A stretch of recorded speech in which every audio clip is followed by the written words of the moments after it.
Now to a special investigation called Duty to Disclose. The Milwaukee County DA's office says it is changing how it maintains a list that no police officer wants to be on. It comes after TMJ4's investigative team called Lighthouse exposed concerns about its accuracy in partnership with the Milwaukee Sentinel and Wisconsin Watch.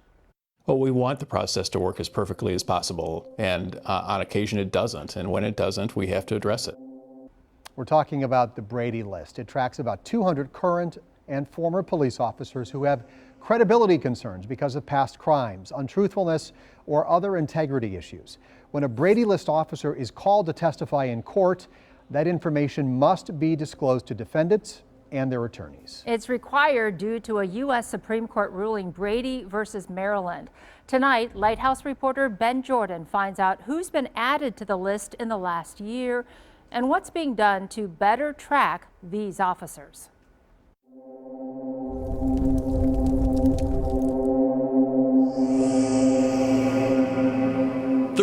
Current and former officers across Milwaukee County, recently labeled Brady List cops. It is their duty to disclose this to defense so that we can then question it, we can bring it in front of the court. Among the new additions is former MPD officer Josue Ayala. Can you be trusted to testify in court if you're on the Brady list for credibility concerns? He's facing criminal charges after prosecutors say he used MPD's license plate reader to spy on his partner and that person's ex more than 170 times. Police documents show MPD officer Andrew Stanton logged 5 cell checks he never did, while an inmate in his care tried to harm himself. I think the community has a right to know. According to body camera video and police records, now former MPD officer Christopher De La Vega lied about drinking and asked an officer to turn off his body cam. Turn it off or no? What's that? Can you turn it off real quick or no? No. During an off-duty drunk driving arrest 3 years ago in Illinois. Did you pregame a little bit tonight? I'm gonna say no. I think this is a situation where a violation of law was very clear.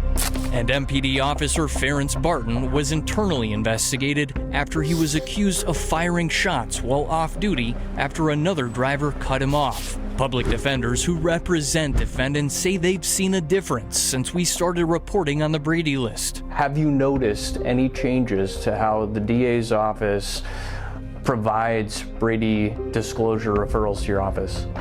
We've received more of them. We have seen an improvement in it since last year, but there's still a lot more work that they can do. District Attorney Kent Lovern says the same policies for adding an officer remain in place. Have you tried to think of ways to try to make your Brady list better?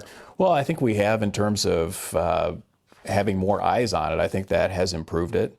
I think making sure the information is as current as possible is an improvement. Lovern says he assigned 2 staffers to regularly review and update the Brady list. It comes after we exposed inconsistencies.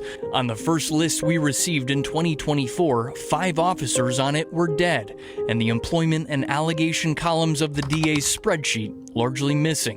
Lovern says that's been corrected. Well, we have an ongoing obligation as prosecutors to turn over potentially exculpatory information. Last year, we also proved the list wasn't up to date after we got a tip about MPD officer Jacob Bocek. Court records show he was convicted of disorderly conduct more than a decade ago in Waukesha County, but he wasn't put on the list until we asked the DA's office why.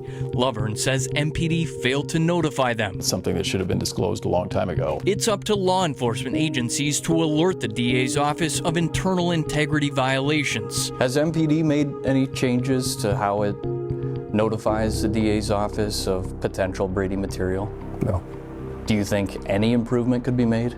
We always can improve, but we try to be as thorough as possible, but we'll be the first to say that we're not perfect. Of the 9 MPD officers added last year, a department spokesperson says 5 remain on the force. Would you hire an officer who's already on the Brady list? Would they raise my eyebrows? Will they give me pause? Absolutely. Chief Jeffrey Norman says MPD still only refers potential Brady offenses after an officer is disciplined. The chief acknowledged those investigations can take up to 2 years and adds the officers deserve due process. My clients also deserve due process, and if there's an officer that has credibility issues and they're going to testify in a proceeding against my client, they have the same right to due process as well. As our Brady List investigation continues, defense attorney Caitlin Fire says it comes with an important resource for the legal community, an online Brady List database. If I'm watching a body camera and it's striking me as something's not right, I will run that officer's name on the Brady List. She believes it brings transparency to the process. Reporting in Milwaukee, Ben Jordan, TMJ4 News.